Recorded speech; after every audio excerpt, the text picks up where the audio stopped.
बढ़ते अगली खबर की ओर। दिल्ली की सीमाओं पर डटे किसानों का आज 25वां दिन है। किसान केंद्र सरकार द्वारा लागू 3 नए कृषि कानूनों को वापस लेने की मांग कर रहे हैं। किसान संगठनों ने भी अभी तक के आंदोलन के दौरान शहीद होने वाले किसानों को शहीदों का दर्जा दे दिया है, जिनको श्रद्धांजलि देने के लिए अब दिल्ली के बॉर्डर समेत पंजाब भर में उनके लिए श्रद्धांजलि सभाएं आयोजित किए जाने का निर्णय किया गया है। बता दें कि सिंधु बॉर्डर पर हजारों की संख्या में प्रदर्शनकारी मौजूद हैं और किसान आंदोलन के दौरान बॉर्डर पर अलग अलग रंग की पगड़ी बांधे लोग नजर आ रहे हैं। ये पग बांधने का काम पंजाब से आए मीर फिर वेलफेयर सोसाइटी के सदस्य कर रहे हैं। ये लोग फ्री में आंदोलन में शामिल किसानों को पगड़ी बांध रहे हैं। 3 कृषि कानूनों के खिलाफ प्रदर्शन कर रहे किसान यूनियनों ने कहा है कि वे अपना अगला कदम अगले 2-3 दिनों में तय करेंगे। बता दें कि केंद्र सरकार और किसानों के बीच गतिरोध जारी रहने के बीच प्रधानमंत्री नरेंद्र मोदी ने शनिवार को लोगों से कृषि सुधारों को रेखांकित करती अपनी सरकार द्वारा जारी की गई ई पुस्तिका पढ़ने और उससे ज्यादा लोगों तक पहुंचाने का आग्रह किया है। सरकार ने अंग्रेजी और हिंदी में ई पुस्तिका जारी की है, जो सितंबर में लागू किए गए सुधारों से फायदा उठाने वाले किसानों की सफलता को रेखांकित करती हैं।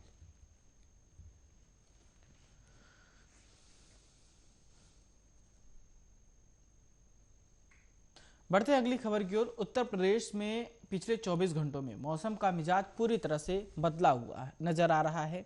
लखनऊ, प्रयागराज और कानपुर जैसे शहरों में सर्दी का सितम जारी है। कड़ाके की सर्दी ने लोगों का हाल बेहाल कर रखा है। शनिवार को राजधानी लखनऊ में न्यूनतम तापमान 4.3 डिग्री सेल्सियस दर्ज किया गया, जबकि प्रयागराज और कानपुर का न्यूनतम तापमान 5.6 डिग्री रहा। प्रदेश के मुख्यमंत्री योगी आदित्यनाथ ने शीतलहर को देखते हुए अलाव की प्रभावी व्यवस्था सुनिश्चित करने के लिए निर्देश दिए हैं। उन्होंने कहा है कि शहरी और ग्रामीण इलाकों में सभी प्रमुख सार्वजनिक स्थलों पर अलाव जलाने की व्यवस्था की जाए। एक सरकारी बयान के मुताबिक आपको बता दें कि मुख्यमंत्री योगी आदित्यनाथ ने कहा कि ये सुनिश्चित किया जाए कि सर्दी के इस मौसम में कोई व्यक्ति खुले में ना सोए।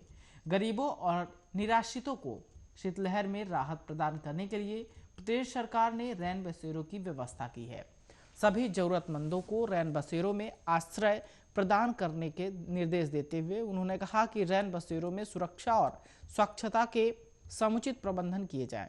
रैन बसेरों के संचालन में कोविड-19 के नियमों का पूर्ण पालन सुनिश्चित किया जाए। आपको बता दें कि सीएम योगी ने जरूरतमंदों को कंबल वितरित करने के भी निर्देश दिए हैं। मुख्यमंत्री ने कहा है कि जिला प्रशासन के वरिष्ठ अधिकारी अलाव, रैन बसेरा संचालन और कंबल वितरण कार्य की नियमित निगरानी सुनिश्चित करें।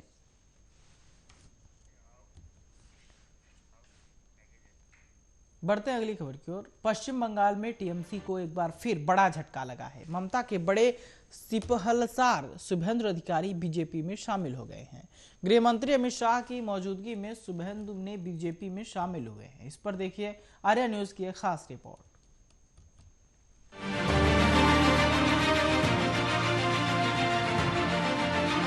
दोनों हाथ बंगाल में परिवर्तन का मुट्ठी भींचिए और कलकत्ता में ममता दीदी के कान तक पहुंचे ऐसे बड़े आवाज से बोलिए, भारत माता की, भारत माता की। केंद्रीय गृह मंत्री अमित शाह पश्चिम बंगाल के 2 दिन के दौरे पर कोलकाता पहुंच गए हैं। बंगाल में सियासी उठापटक के बीच अमित शाह का ये दौरा काफी महत्वपूर्ण माना जा रहा है। तो वहीं बंगाल टीएमसी में बड़ी टूट हुई है। ममता के बड़े सिपहलसार शुभेंदु अधिकारी बीजेपी में शामिल हो गए हैं। इतना ही नहीं बल्कि अमित शाह की मौजूदगी में शुभेंदु ने बीजेपी को ज्वाइन किया है, जिसके बाद कहीं न कहीं टीएमसी को एक बड़ा झटका जरूर लगा है। शुभेंदु अधिकारी के बाद बीजेपी नेता अमित शाह ने मिदनापुर में रैली को संबोधित किया। रैली को संबोधित करते हुए अमित शाह ने कहा कि आज सभी दलों से अच्छे लोग बीजेपी में आ गए हैं। उन्होंने कहा कि आज 1 एमपी, 9 एमएलए समेत कई नेता बीजेपी में शामिल हुए हैं। इतना ही नहीं बल्कि अमित शाह ने यह भी कहा, अभी तो शुरुआत हुई है, जब चुनाव आएगा तो ममता दीदी आप अकेली रह जाएंगी। टीएमसी पर बरसते हुए अमित शाह ने कहा कि शुभेंदु भाई के नेतृत्व में कांग्रेस, तृणमूल, सीपीएम सभी पार्टी से अच्छे लोग आज भाजपा में नरेंद्र मोदी जी के नेतृत्व में काम करने के लिए भाजपा से जुड़े हैं। अमित शाह ने कहा दीदी कहती हैं भाजपा दल बदल कर आती है। दीदी, मैं आपको याद कराने के लिए आया हूं, जब आपने कांग्रेस छोड़कर तृणमूल बनाई थी तो वो दल बदल नहीं था।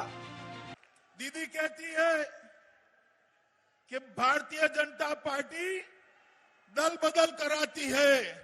दीदी, मैं आपको याद कराने आया हूं, आपकी मूल पार्टी कौन सी है?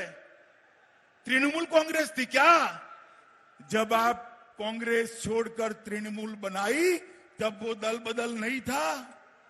आज भाई शुभेंदु अन्याय के खिलाफ, बंगाल की जनता के शोषण के खिलाफ आपका साथ छोड़कर मोदी जी के साथ आ रहे हैं। आपको दल बदल लग रहा है दीदी? मगर दीदी, ये तो शुरुआत है, चुनाव आते आते आप अकेली रह जाएगी। चुनाव आते आते जिस प्रकार की सुनामी को मैं बंगाल में देख रहा हूं, मित्रों, इसकी कल्पना शायद ममता दीदी ने नहीं करी होगी। इतना ही नहीं बल्कि बीजेपी से अलग होते ही शुभेंदु अधिकारी ने टीएमसी को आड़े हाथों ले लिया। शुभेंदु अधिकारी ने कहा कि टीएमसी में लोकतंत्र नहीं बचा है, वो आत्मसम्मान के लिए बीजेपी में आए हैं।